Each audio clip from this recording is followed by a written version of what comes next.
Assalamualaikum warahmatullahi wabarakatuh.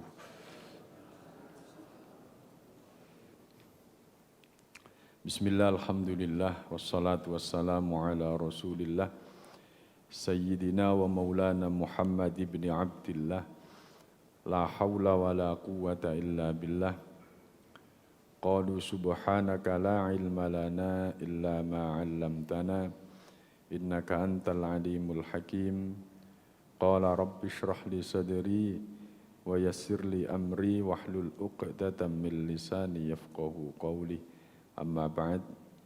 Hadirin jamaah salat subuh ingkang sami dimulyakaken Allah, monggo kita lanjutaken ngaji kita. Saderengipun kita maos Fatihah ingkang kita adiaken dumateng Kanjeng Nabi Muhammad sallallahu alaihi wasallam. Nomor kali datang musannif kitab ini Syekh Ibnu Hajar Al-Asqalani, dan yang ketiga untuk hajat kita semuanya. Mugi-mugi sedaya hajat kita digampilaken kalian Gusti Allah. Mugi-mugi kita lan keluarga kita ditadosaken hamba-hamba Allah yang soleh dan solihah. Al-Fatihah. A'udzubillahi minasyaitonir rajim. Bismillahirrahmanirrahim. Alhamdulillahi rabbil alamin. Ar-Rahmanir Rahim. Maliki yaumiddin. Iyyaka na'budu wa iyyaka nasta'in. Ihdinas siratal mustaqim. Siratal ladzina an'amta 'alaihim ghairil maghdubi 'alaihim waladdallin. Amin. Bismillahirrahmanirrahim. Babu izalatin najasati wa bayaniha. Babu izalatin najasati utawi iki iku bab kang nerangaken ngilangaken hadis, ngilangaken najis, wa bayaniha lan keterangan-keterangan tentang najis. An Anas bin Malik, diceritakan saking Anas bin Malik. Kala ngendika sapa Anas bin Malik, suila den takoni sapa Rasulullah sallallahu alaihi wasallam, Kanjeng Nabi Muhammad sallallahu alaihi wasallam, anil khamri, tentang khamr. Tutakhudhu, apa to kena digawe apa khamr khollan ing cuka. Kala ngendika sapa Rasul, la ora. Akhrajahu Muslim wa Tirmidzi. An Anas bin Malik, diceritakan dari Anas bin Malik.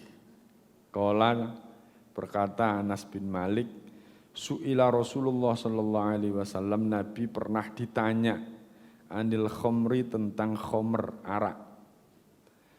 Tutakhudhu khollan, yang dirubah menjadi cuka. Beliau menjawab, la, tidak boleh. Diriwayatkan oleh Muslim dan At-Tirmidzi. At-Tirmidzi berkata hadis hasan atau sahih. Hadirin, ini dalil yang menjelaskan bahwa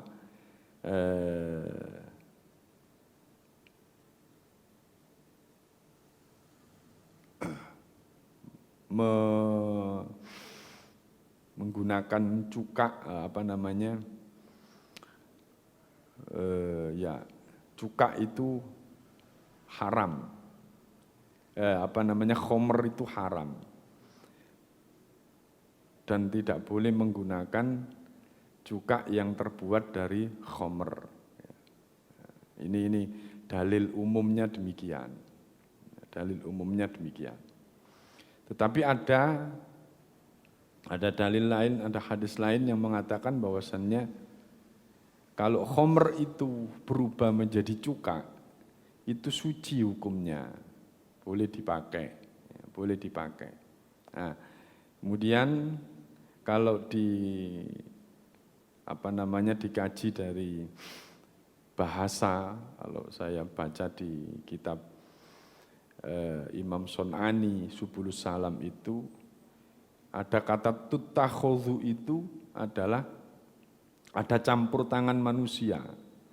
Kalau perubahan khamr menjadi cuka itu karena campur tangan manusia, Ya, khomernya diberi obat-obatan apa, campuran apa, terus kemudian berubah menjadi cuka, maka tetap hukumnya tidak boleh dipakai. Artinya najis, artinya haram. Ya. Tetapi kalau asli tanpa ada campur tangan manusia, ya, itu baru dibolehkan menggunakan cuka itu. Jadi ini tidak dibolehkan oleh Nabi itu karena memang ada campur tangan manusia untuk mengubah dari khomer itu menjadi cuka. Ya. Sedangkan yang dibolehkannya itu adalah manakala tidak ada campur tangan manusia dari perubahan khomer menjadi cuka itu baru dibolehkan. Itu kalau saya simpulkan dari kitab Subulus Salam. Wa anhu lan diceritakan lagi dari Anas bin Malik. Qala ngendika sapa Anas bin Malik, lamma kana yaumu Khaibar, amara Rasulullah sallallahu alaihi wasallam Aba Talha. Fanada innallaha wa rasulahu yanhayanikum an luhumil khumuri al-ahliyah fa innaha rijsun.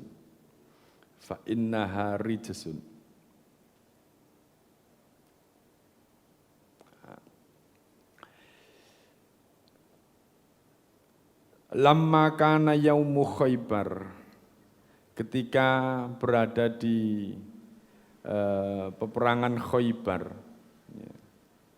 amara merintahaken sapa Rasulullah sallallahu alaihi wasallam Aba Talhata ing Aba Talhah. Fanada maka ngundang, maka mengumumkan Aba Talhah, Innallaha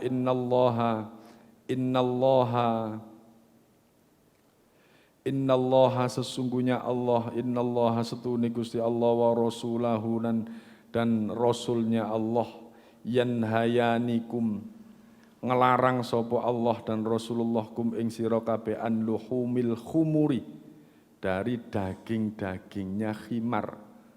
Khumur itu jamak dari khimar. Al ahliyati, yang jinak. Fa innaha mongko setuhune khimar iku rijsun, kotor. Nah, ini dalil yang menjelaskan bahwa dagingnya khimar niku napa khimar? Keledai, ya. Keledai. Mboten kedelai. Nek kedelai niku enak. Susu kedelai. Niki keledai. Keledai niku napa? Jaran cilik ya. Jaran cilik sing kupinge mendhuwur terus sing biasa damel tumpakan napa barang, momotan barang. Nah, niki sing diharamkan ya. Ini diharamkan. Tetapi hadirin jamaah rahimakumullah, ini ada hadis lain juga ya. Ada hadis lain juga. Ketika ada hadis ini, ada sahabat yang tanya kepada Nabi. Nabi, ini saya baca juga di kitab Subulus Salam itu. Nabi, ini musim paceklik. Ya. Saya ini tidak punya penghasilan lain kecuali dengan menjual ini minyak dari daging keledai ini, minyaknya keledai ini. Bagaimana Nabi? Ya. Terus kemudian Nabi itu menjawab, ya sudah karena tidak ada lagi, silahkan itu dipakai. Artinya ada dua hadis yang berbeda. Ya. Hadirin, kalau dari keumuman ayat Al-Quran surat Al-An'am itu ayat 145 itu bahwa yang diharamkan itu jelas, jelas apa ada di situ itu. Jadi semua yang ada di dunia ini memang untuk manusia. Allah ciptakan untuk manusia, kecuali sesuatu yang sudah ditentukan oleh Allah itu yang diharamkan. Apa saja yang diharamkan itu? Salah satunya adalah bangkai. Ya, bangkai itu jelas haram. Ya. Yang kedua itu adalah daging babi. Yang ketiga itu adalah darah. Ya, darah itu haram. Yang keempat adalah apa? Menyembelih yang sembelihan itu tidak atas nama Allah atau menyembelih untuk niatan sesaji. Ini aku nyembelih untuk menyampaikan sesaji Gunung Semeru ben gak meledos. Nah, itu walaupun dagingnya enak ya tetap haram karena niatannya. Nah, sehingga ada dari ini kemudian dikaji oleh Imam As-Sun'ani itu. Ada beberapa orang yang mengatakan bahwa keumuman Al-Quran itu bersifat umum, kecuali memang ada hadis-hadis Nabi yang mengkhususkan. Nah, ini khususnya Nabi ini melarang untuk memakan daging keledai itu karena apa? Karena fa innaha rijsun. Karena keledai yang dilihat Nabi dan disampaikan oleh Nabi itu adalah keledai yang kotor, ya, keledai yang kotor. Ada yang mengatakan begitu. Tapi ada yang berpendapat bahwasanya sudah semua keledai, ya, baik itu mari didusi maupun gak didusi, ya tetap keledai. Itu berarti tidak boleh atau haram dimakan. Haram dimakan. Tetapi itu tadi kok dibolehkan oleh Nabi. Ya. Kalau diketahui dari ininya asbabul wurudnya, Nabi membolehkannya itu karena sahabat itu dalam kondisi yang sangat terpaksa. Ya. Kalau sesuatu yang terpaksa itu, maka hukumnya dibolehkan sekedar untuk hanya memenuhi kebutuhannya saja. Hanya memenuhi kebutuhannya saja. Sehingga hadirin jamaah rahimakumullah, ini kita kalau mengambil sebuah hukum itu ya tidak langsung secara serta-merta dilihat dari lafadznya saja, tetapi konteksnya itu bagaimana. Sehingga konteks itu keadaannya. Karena Nabi pernah mengatakan demikian, di lain kesempatan mengatakan demikian, karena konteksnya beda. Sehingga banyak orang berselisih pendapat, ini boleh loh, ini enggak boleh dan lain sebagainya. Karena memang ada riwayat-riwayat yang berbeda. Nah, kita ya, mengkaji dari hadis itu harus tahu konteksnya benar, sehingga tidak tercerabut dari konteksnya, tidak hilang dari konteksnya. Kalau hilang konteksnya, hanya lafadznya saja yang dipakai, maka bisa jadi salah maksud. Ya. Salah maksud dari apa yang disyariatkan oleh Nabi. Ya. Sehingga hadirin jamaah rahimakumullah, dari perbedaan itu ya, bisa kita mendapatkan banyak hal tentang hukumnya daging dari khimar itu. Ya. Secara umum tadi daging khimar di sini berarti haram. Ya, khimar yang jinak, yang kata Nabi itu kotor. Ini teng Indonesia enten mboten khimar niku enten mboten nggih. Nen? Mboten enten. Enten nah. Teng pundi? Nen? Taman Safari. Taman Safari. Gak tahu rono soalnya. Nggih, kula mboten semerap. Taman Safari. Khimar ya, khimar. Lah, Ketika ada hadis yang membolehkan itu ada batasannya, yaitu ketika dalam kondisi terpaksa, terus kemudian dan itu pun juga hanya sekedar sampai pada kebutuhannya dia. Ya. Bismillahirrahmanirrahim. An Amr bin Kharijah. Diceritakan saking Amr bin Kharijah. Kala ngendika sapa Amr bin Kharijah. Amr bin Kharijah ini dua sahabi Ansar. Nggih. Khatabana Rasulullah sallallahu alaihi wasallam khutbah na ing kita sapa Rasulullah sallallahu alaihi wasallam Kanjeng Nabi bimina ketika di Mina. Wa huwa hali utawi Nabi ku ala rahilatihi tetep ing ngatasé tunggangane. Walu'abuha utawi ilere rohilah untone Nabi yasilu mili ala katifai ing atase pundak luru ingsun. Nah, ini diceritakan oleh Kharijah bahwa suatu ketika Rasulullah memberi nasihat kepada sahabat-sahabatnya di Mina. Ya. Ketika itu Nabi memberikan nasihat kepada sahabat-sahabatnya itu masih berada di atas punuke untoi Nabi. Ya. Di atas punuke untoi Nabi. Terus kemudian Nabi memberikan nasihat. Lah saat itu Kharijah itu ada di bawahnya Nabi. Lah untoi Nabi itu sampai ngiler nanggone napa?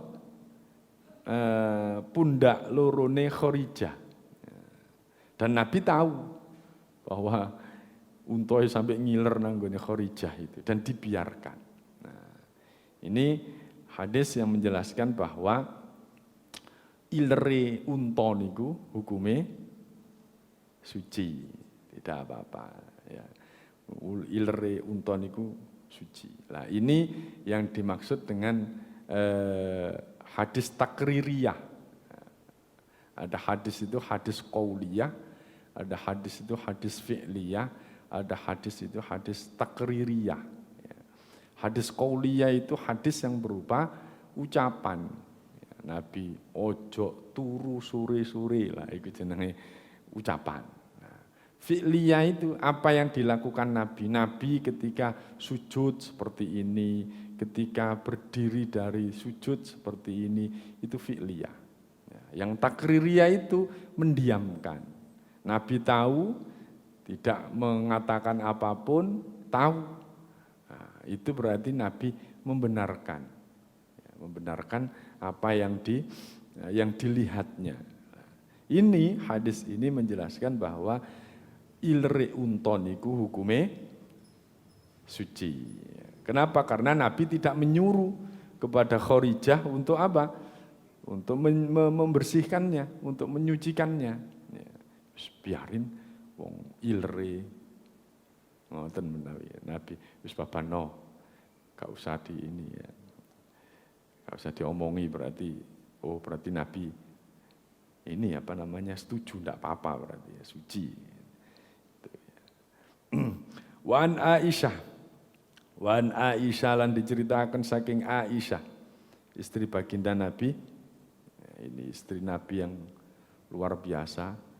Aisyah itu ada yang mengatakan dinikah Nabi usia 6 tahun. Baru 2 tahun kemudian dikumpuli. Ada yang mengatakan Aisyah itu dinikah Nabi pada usia 9 tahun. Ya, 9 tahun. Tetapi beliau meninggal Nabi itu pada usia 18 tahun. Masih sangat-sangat muda. 18 tahun kan si SMA. Lulus SMA. Badhe kuliah. Berarti si nom-nom, si ayu-ayu nih ya. Apakah setelah itu menikah? Si nom eman Pak. Nah, istri-istri Nabi itu adalah ummahatul mukminin, ibu-ibuke orang mukmin. Sehingga istri Nabi itu tidak boleh dinikah oleh orang mukmin. Kenapa? Karena ibu dewe, ibu dewe. Ya. Aisyah itu ditinggal meninggal. Nabi itu usia 18 tahun. Ya. Tapi tetap beliau menjaga kesuciannya. Ya. Lupa, kok gelem Pak yo? Kok gelem Pak? 6 tahun atau 9 tahun oleh Nabi saat itu usia berapa itu? 50-an tahun ya. Ya yang kalau napa niku menikah sama Nabi itu ya kira-kira sing seneng niku sing sinten ya. Nabi menikah itu karena memang satu perintah, diperintah oleh Allah. Bukan karena nafsunya sendiri ya. Tetapi memang setelah menikah itu hadirin jamaah rahimakumullah ada hikmatut tasyri', hikmah dari pernikahan itu sehingga dengan menikahnya Nabi dengan Aisyah itu banyak hadis-hadis yang diriwayatkan oleh Aisyah. Sebab yang tahu cerita kehidupan keluarganya Nabi itu kebanyakan bersumber dari Aisyah. Loh kenapa Pak kok dari Aisyah? Istri-istri yang lainnya? Ya ada sih dari istri yang lainnya. Tetapi kebanyakan dari Aisyah. Sebab apa? Sebab Aisyah itu masih sangat-sangat muda. Apalani kuat. Tapi istri-istri Nabi yang lainnya saat itu tua-tua. Ya, sangat tua. Bila dibanding dengan Nabi Muhammad. Sehingga ya hikmah dari menikahnya Nabi dengan Aisyah itu untuk mengabadikan peri kehidupan Nabi selama berkeluarga dengan Aisyah ataupun yang lainnya. Ya. Wan Aisyah diceritakan saking Aisyah qalat ngendika sapa Aisyah kana ana sapa Rasulullah sallallahu alaihi wasallam. Kana ana sapa Rasulullah sallallahu alaihi wasallam iku yaghsilu napa yang silu niku ngumbah atau napa yang silu niku napa basuh almaniya ing mani summa yakhruju nuli metu sapa Nabi ila sholati maring salat fi dzalika thawbi ing dalem mengkono pakaian. Wa ana lan utawi ingsun iku andzuru ningali sapa ingsun ila atharil ghusli saking labete umbahan fihi ing dalem thawb. Nah, ini menjelaskan bahwa Nabi itu pernah memakai sholat pakaian yang terkena mani, Tetapi sebelum beliau sholat, maninya itu dibersihkan dulu. Kemudian baru Nabi sholat. Muttafaqun alaih. Wali muslimin dan kedua imam muslim lakot kuntu yakti teman-teman ono sapa ingsun iku afrukuhu ngosok-ngosok hu ing mani min thawbi Rasulillah saking pakaiane Rasul farkan kelawan ngosok tenanan fayusolli nuli salat ingsun fihi ing dalem pakaian niku mau. Jadi ini menjelaskan lagi dengan redaksi yang lain, Imam Muslim mengatakan bahwasannya bahkan kami menggosok-gosoknya. Saya menggosok pakaian Nabi yang terkena mani. Terus kemudian Nabi sholat dengan pakaian itu. Wa fi lafdzin lahu dan kemudian ada lafadz yang lain, laqad kuntu ahukkuhu. Laqad kuntu yakti teman-teman ono sapa ingsun iku ahukkuhu. Ya garuk-garuk, ya bisan, mani sing kering, bidzufuri kelawan kuku-kuku ingsun min thaubihi saking pakaiani Nabi. Nah, ini bahkan Mani yang sudah kering itu dikeruk-keruk sama kukunya sahabat Nabi itu, terus kemudian Nabi sholat pakai itu juga. Nah, hadirin jamaah rahimakumullah, ini hadis memunculkan hukum tentang mani. Ya. Ada beberapa perbedaan pendapat. Kalau menurut Syiah, menurut Hanafiyah, terus Hambali, terus menurut Malikiyah itu mengatakan mani itu haram, najis. Mani itu najis. Najis berdasarkan hadis ini. Tapi kalau Syafi'iyah ya napa? Mani niku najis napa mboten? Suci. Ya. Ini alasan-alasannya. Ada beberapa alasan kenapa mani itu kok najis. Yang disampaikan oleh hadis ini mengatakan bahwa Nabi sebelum sholat itu membersihkan dulu. Ya, itu menunjukkan bahwasannya mani itu najis. Ya. Terus alasan yang kedua dari beberapa pendapat mazhab-mazhab tadi itu, mani itu kan keluarnya dari tempat yang biasa dikeluarkannya kotoran, air kencing. Ya, mau tidak mau salurannya kan podo, sehingga itu akan mungkin sedikit bercampur mungkin dengan kotoran-kotoran itu, sehingga apa? Tetap najis. Ya, tetap najis. Tetapi hadirin jamaah rahimakumullah, dari golongan Syafi'iyah itu mengatakan bahwa mani itu suci. Ya, mani itu suci. Kalau memang mani itu najis, padahal manusia itu berasal dari mani, maka panjenengan lah yo najis. Nah, itu najis. Ya. Sehingga Syafi'iyah mengatakan mani itu suci. Ya. Nah, terus kemudian bagaimana dengan ini, dengan hadis ini? Kalau dikaji dari Syafi'iyah ya, mani di sini nih Nabi menggosok-gosoknya itu, bahkan ini wa ana anzuru ila atharil ghusli. Bahkan saya, kata Aisyah, melihat bekas dari cuciannya Nabi itu masih kelihatan. Itu berarti masih ada bekas yang tidak bersih, ya, tidak bersih. Itu berarti kan kalau najis mutawassithah itu masih ada sisa-sisanya, itu masih tetap najis kalau memang najis. Tapi Nabi tetap sholat. Berarti itu tidak membersihkannya, itu bukan karena najisnya itu, tetapi apa? Karena kepantasan, karena kotornya itu. Mosok ketiga jijik ta ono mani terus ngono gawe sholat. Ono mani. Jadi hanya sekedar untuk menghilangkan jijiknya tadi itu, dihilangkan.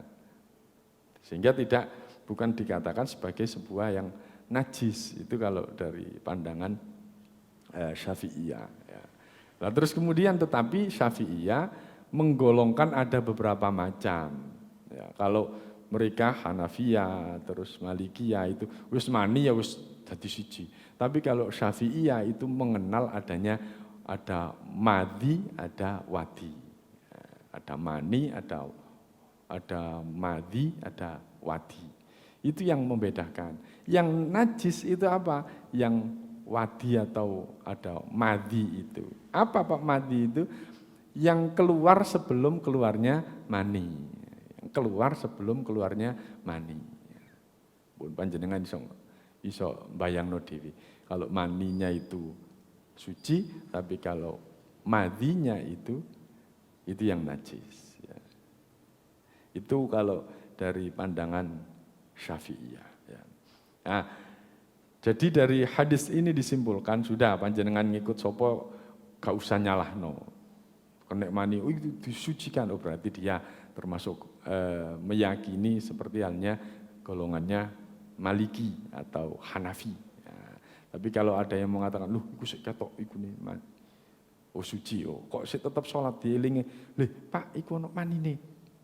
Gak apa-apa, suci, berarti Syafi'i. Sehingga apa? Tidak boleh kita ini dari ngaji-ngaji seperti ini, kita ini akan terbuka pandangan kita, ternyata ulama pun juga berbeda pendapat. Tetapi yang penting dengan ngaji ini kita bisa mengerti sebab-sebabnya, alasannya kenapa dihalalkan, kenapa dinajiskan, kenapa disucikan, itu harus tahu. Agar kita ini tidak sekedar taklid, tetapi ada tahu alasannya dan tahu hadisnya. Itu nggih. Hadirin jamaah rahimakumullah, itu 2, 3, 4 hadis yang telah kita kaji. Yang pertama tentang khomer. Kalau khomer itu berubah menjadi cuka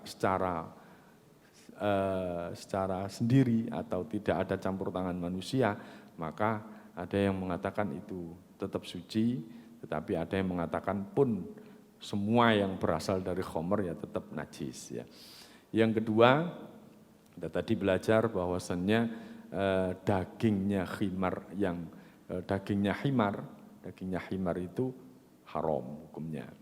Yang ketiga, bahwa air liurnya onta itu hukumnya suci, tidak najis. Yang keempat, bahwa mani itu hendaknya dibersihkan. Ya. Tetapi ada yang berpendapat mani itu najis, ada yang berpendapat mani itu suci. Tetapi hendaknya mani itu sebelum kita melaksanakan sholat harus dibersihkan dulu. Agar apa? Ya tidak jijik orang melihatnya ya. Adapun najis dan sucinya tinggal panjenengan milih melok sopo. Kalau mengikuti Syafi'iyah, mani itu suci, tetapi menurut yang lainnya mani itu adalah najis. Bon, ini kemauan, mungkin-mungkin yang bermanfaat.